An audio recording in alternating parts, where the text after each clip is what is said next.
ذکر کا ایک اور آپ کو بہت بڑا بھی فائدہ ہوتا ہے، وہ یہ ہوتا ہے کہ جب آپ اللہ کو یاد کرنا شروع کرتے ہیں تو آہستہ آہستہ اللہ تعالیٰ آپ کو نیکی اور الہامات طیبہ کی طرف ترقی یافتہ کرنا شروع کرتا ہے۔ یعنی آپ کو پاک کرنا شروع کرتا ہے۔ ایک تو آدمی خود بھی کوشش کر رہا ہوتا ہے لیکن اللہ کی مدد کے بغیر تو چونکہ کر نہیں سکتا، تو اللہ تعالیٰ ایونٹس اور دباؤ اور معاملات اور علم ایسے اس کی طرف بھیجتا ہے، لوگ ایسے اس کی طرف بھیجتا ہے اور اس کو ایسی باتیں سناتا ہے اور اس کو ایسے کلمات اپنے پڑھاتا ہے جس سے اس کا نفس پاک ہونا شروع ہوتا ہے، یعنی اللہ غیبی مدد کرتا ہے۔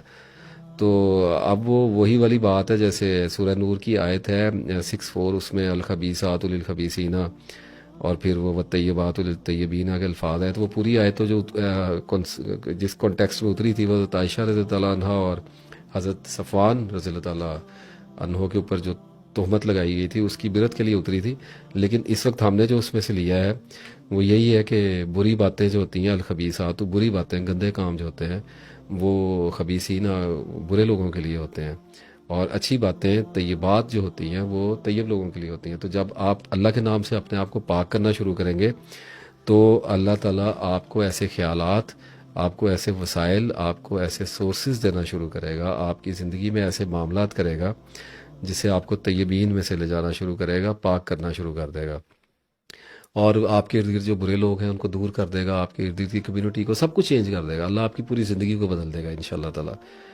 تو ادروائز اگر میں ایک آپ سے دل کی اور بات بھی کہہ دوں کہ جیسے اب طیبات کی بات ہو رہی ہے تو اللہ تعالیٰ قرآن کی سمجھ عطا فرمائے گا، ادروائز جتنا مرضی زور لگا لیں، میں فرینکلی آپ کو بتا دیتا ہوں قرآن پاک کی ایک انڈرسٹینڈنگ جیسے ہے، وہ جیسے کہتے ہیں نا باطن ہوتے ہیں قرآن کی آیات کے اور ایک ظاہر ہوتے ہیں، تو آپ قرآن پاک کو جتنا بھی علماء کرام سے حاصل تو کرنا ہے، علم تو سیکھنا ہے، لیکن اس کو کہتے ہیں انٹلیکچوئل انڈرسٹینڈنگ، اور ایک ہوتی ہے ایکسپیرینشل انڈرسٹینڈنگ۔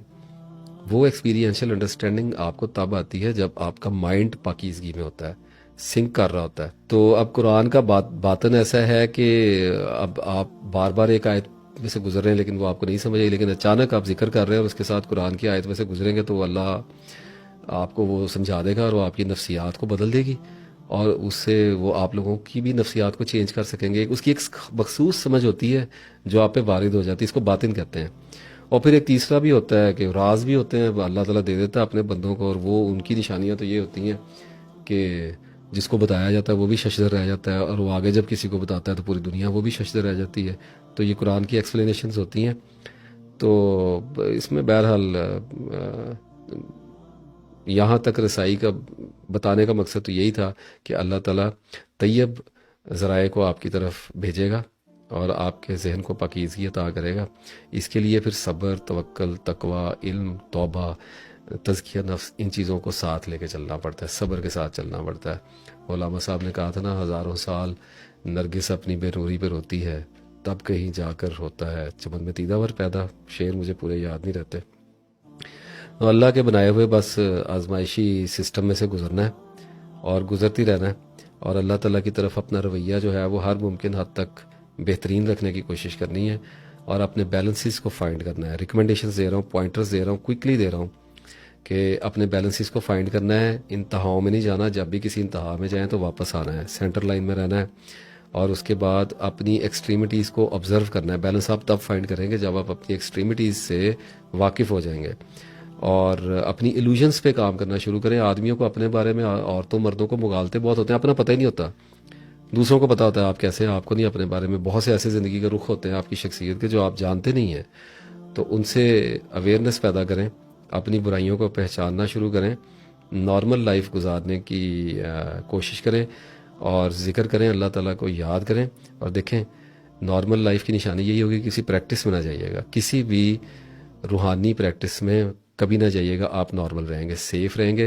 جو بھی ذکر میں آتا رہے اللہ تعالیٰ آپ کو ایویڈنس اس کا دیتا رہے گا، آپ کو گراؤنڈڈ رکھے گا، انرجیز آپ کی ڈسپرس ہوتی رہیں گی، گیدر ہوتی رہیں گی، اللہ تعالیٰ دیکھے گا سارے سسٹم کو، آپ نہیں دیکھ رہے ہوں گے۔ اپنے ہاتھ میں یہ سارا دھندا لینے کی کوشش نہ کیجیے گا، اڑا کے رکھ دے گا اللہ تعالیٰ آپ کو، اس سے بچنے کی کوشش کیجیے گا۔ ایک بات آپ سے میں عرض کر دیتا ہوں، ایک پوائنٹر دے دیتا ہوں، اس سے بچیے گا، یہ معاملہ پیش آ سکتا ہے کہ کبھی کبھی علم کے ترقی یافتہ جو خیالات ہوتے ہیں نا، بلند خیالات، ذکر چل رہا ہے، ساتھ علم بڑھ رہا ہے، نماز چل رہی ہے، روزہ چل رہا ہے، زکوٰۃ چل رہی ہے، حج چل رہا ہے، اس کے ساتھ نفس کی پیورٹی پہ بھی کوشش ہو رہی ہے، گناہ ہو رہے ہیں، توبہ کی جا رہی ہے، تو سارے انگریڈینٹس پورے ہو گئے ہیں، تو آدمی کے چانسز ہائر ہو گئے ہیں کہ اللہ کے ہاں کنسیڈر کر لیا جائے گا۔ تو اب پھر شیطان کبھی کبھار انسان کے ذہن میں نیوکلیئر اٹیک کرتا ہے. I personally experienced it. یہاں مقصد اپنی نیکی بدی کی داستانیں کو طول دینا نہیں ہے، داستانوں کو آپ کو انڈرسٹینڈنگ دینے کے لیے بات کرنی پڑ جاتی ہے، اور میں بندہ بڑا کھلا ڈلا ہوں. اللہ تعالیٰ میری حفاظت فرمائے، مجھے گمراہی سے بچائے. تو کبھی کبھی ایسا نیوکلیئر اٹیک کرتا ہے کہ اللہ فوراً متوجہ ہو کر انسان سے پوچھتا ہے کہ چاہیے، دے دوں، لینا ہے، اس سے بچنا ہے. کبھی کبھی ایسا ہو سکتا ہے آپ کے ساتھ، ریئرسٹ آف دا ریئر ہے، لیکن یہ آ سکتا ہے کہ جیسے ہو سکتا ہے کہ آپ کے اندر یہ خیال ابھرے کہ اللہ مجھے کوئی روحانی طاقت دے دے تو میں لوگوں کی بہتری کے لیے استعمال کروں گا، یا میں یا اللہ تیرا بندہ بن جاؤں، لوگ مجھ سے ملنے آئے، میں ان کے مسائل حل کروں. Don't do this. بالکل ایسا نہ کریں. میں نے من چلے کے سودا میں اس پہ بڑی ڈیٹیل بات کی ہے. ایسا نہ کیجیے گا. اللہ کیا کرتا ہے کہ اللہ اتنا سینسٹیو ہے when it comes to the love of God, تو اللہ ہمیشہ سب سے پہلے آتا ہے. اللہ پھر کمپرومائز نہیں کرتا. ہاں نیچے جو مرضی چلتا رہے، اللہ تعالیٰ بے نیاز ہے. دوستی میں بھی اللہ اتنا بے نیاز ہے کہ ایک بندہ اس کا 10 سال سے دوست ہے، اس نے آہستہ اس کے ذہن میں خواہش پیدا ہوئی کہ یا اللہ اب کوئی میں کہیں بیٹھوں یا مخلوق کو میری طرف، تو اللہ مخلوق کو اس کی طرف بھیج کے خود چلا جائے گا، پتہ بھی نہیں لگنا. اس چیز سے آپ نے بچنا ہے. ایسے خیالات جب آتے ہیں تو تبھی ان کی روک تھام کرنی ہوتی ہے. اور بعض دفعہ یہ اتنی تیزی سے آتے ہیں، پتہ چل جاتا ہے کہ نیوکلک اٹیک ہوا ہے، یہ پتہ لگ جاتا ہے، بہت بڑا ہوتا ہے، دھڑکن تیز ہو جاتی ہے اور ایک دم وہ آپ کی پوری کیفیت بدل کے رکھ دیتا ہے. جو لوگ اپنے خیالوں پہ نگران رہتے ہیں، جو آبزرورز ہیں، دے کین انڈرسٹینڈ. کچھ ہوں گے، بہت کم ہوں گے، بٹ دے کین انڈرسٹینڈ میں کہاں سے بات کر رہا ہوں. If you are very well aware of your mind, if you know کہ آپ کا مائنڈ کیا ہے، تو جب اتنا بڑا خیال ایک شہاب ثاقب کے گولے کی طرح گرے گا اور دھماکہ ہوگا تو آپ کو پتہ چلے گا یہ آیا. اور اگر پکڑنے میں کوتاہی ہوگی تو وہ رینگ کر تیزی سے آپ کے نفس میں گھس جائے گا، آپ کے ذہن کے سب کانشیس میں چلا جائے گا، اور پھر وہاں سے اللہ کے نام کے تیر مار مار کے اس کو نکالنا پڑتا ہے، اندھیروں میں اس کا شکار کرنا پڑتا ہے. تو اپنے نفس کی کانٹ چھانٹ بھی کیا کریں. پتہ نہیں کیا کیا کون کون سا سانپ اس کے اندر پڑا ہوا ہے. جب کام کرنا شروع کریں گے میری ساری باتیں سمجھ میں آئیں گی. تو اتریں اپنے نفس کے اندر، اتریں، تزکیہ کرنا شروع کریں. تو اللہ تعالیٰ بہتر کرے گا. مجھے پتہ ہے کچھ لوگوں کو ابھی میری بات دکھائی نہیں دے رہی، صرف سنائی دے رہی ہے، لیکن دے گی دکھائی. اگر سچے ہیں، اگر سیریس ہیں، اللہ کی مدد آپ کے ساتھ ہے، تو آپ ایک ایسی جگہ پہ پہنچیں گے جہاں پہ آپ کو کان میں ناصر افتخار کی آواز آئے گی کہ یہ ہو رہا ہے. ہاں اچھا، اللہ پھر دباؤ ڈال کے جو مرضی آپ کو دے دے. اللہ آپ کے حالات ایسے کر دے کہ وہ بندے بھیج دے، آپ کو کچھ بھی کر دے، آپ کی دعائیں قبول ہونے لگ جائیں، تو آپ کو پتہ ہے، آپ کے پاس سیفٹی ہے کہ میں نے نہیں مانگا. ہاں کچھ کیفیات وقتی طور پہ اطمینان کی، تسلی کی اور خوشی کی بھی آ سکتی ہے، شکر گزاری کی بھی کبھی کبھی ہلکا سا تکبر بھی پیدا ہو سکتا ہے. اس پہ توبہ رکھی ہوئی ہے، کوئی پریشانی کی بات نہیں، لیکن آپ کے پاس کلیئر ایویڈنس ہونا چاہیے کہ میں آیا نہیں ہوں، میں نے کچھ ٹریگر نہیں کیا، یعنی کہ میں نے کسی بھی اسپرچول ایونٹ کو، کسی اسپرچول وارفیئر کو موشن میں ٹریگر نہیں کیا.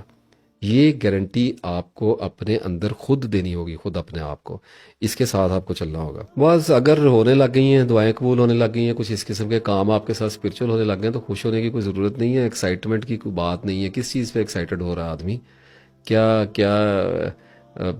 بس علم حاصل کرنا ہے، اللہ کو یاد کرتے رہنا ہے. دیکھیں اپنا تجربہ آپ کو بتا رہا ہوں، 10 لاکھ بار دن میں کم از کم میں گرتا ہوں گا. میں صرف ایک کام کبھی نہیں کرتا، میں اللہ سے مایوس نہیں ہوتا، میں اٹھ کھڑا ہوتا ہوں اور میں توبہ کر لیتا ہوں اور میں دوبارہ اپنے آپ کو ٹھیک کرنے کی کوشش میں لگ جاتا ہوں. یہی زندگی ہے. زندگی منزل نہیں ہے، زندگی راستہ ہے. انسان مقیم نہیں ہے، انسان مسافر ہے. اپنی سٹیٹ آف لائف کو اگر آدمی کلیئرٹی سے انڈرسٹینڈ کر لے تو اسے پتہ چل جاتا ہے کہ اب مجھے پتھر پڑے، مجھے گلے میں ہار ڈلیں، مجھے کچھ بھی میرے ساتھ مطلب کیا جائے، کپڑے میرے پھاڑ دیے جائیں، پوشاکیں پہنائی جائیں، میرے بال مونڈ دیے جائیں یا میرے سر پہ دستاریں رکھی جائیں، اللہ بچائے، لیکن کچھ بھی ہو سکتا ہے اس دنیا میں. اس دنیا میں آپ کے ساتھ کچھ بھی ہو سکتا ہے.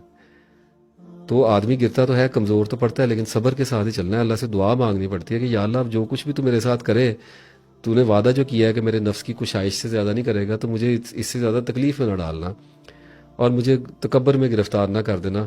مجھے گمراہ نہ کر دینا۔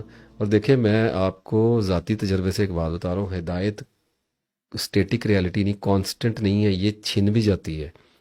یہ ایک غلط کانسیپٹ ہے کہ ہدایت مل گئی ہے جی شکر الحمد للہ، نہیں، یہ چھن جاتی ہے، آپ کی توجہ ہٹی، آپ کے کریکٹر میں جھولا ہے، ہدایت گئی، آپ پھر دوبارہ لیں، پھر ایک سٹرگل شروع ہوگی، تو میچورٹی آتی جاتی ہے نا انسان میں، ناکام ہونے کے بعد ہوتے ہوتے ایک وقت ایسا آ جاتا ہے کہ آدمی اتنا میچور ہو جاتا ہے جب شیطان اس کے اوپر بڑے بڑے وار کر رہا ہوتا ہے، چھوٹے واروں سے نہیں گر رہا ہوتا وہ بندہ۔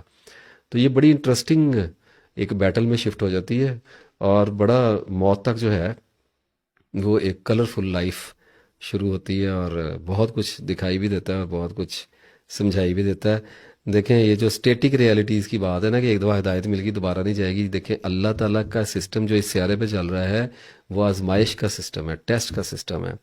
جن سیاروں پہ جزا کا سسٹم چلتا ہے نا، ان سیاروں کو جنت کہتے ہیں، وہاں پہ جو ایک بار مل گیا وہ پھر نہیں چھینا جائے گا، یہاں پہ آپ ٹیسٹ میں ہیں۔ تو بار بار بتایا گیا، کیفیت کا لالچ نہیں، درجات کا لالچ نہیں، مراتب کی طلب نہیں، اسپرچویلٹی نہیں، ایک سیدھی سچی زندگی اللہ کی یاد میں، اس کی محبت میں گزرتی ہوئی زندگی، صبر اور شکر کے ساتھ چلتی ہوئی زندگی، توکل اور تقوی اور توبہ کے سہاروں کے ساتھ گزرتی ہوئی زندگی۔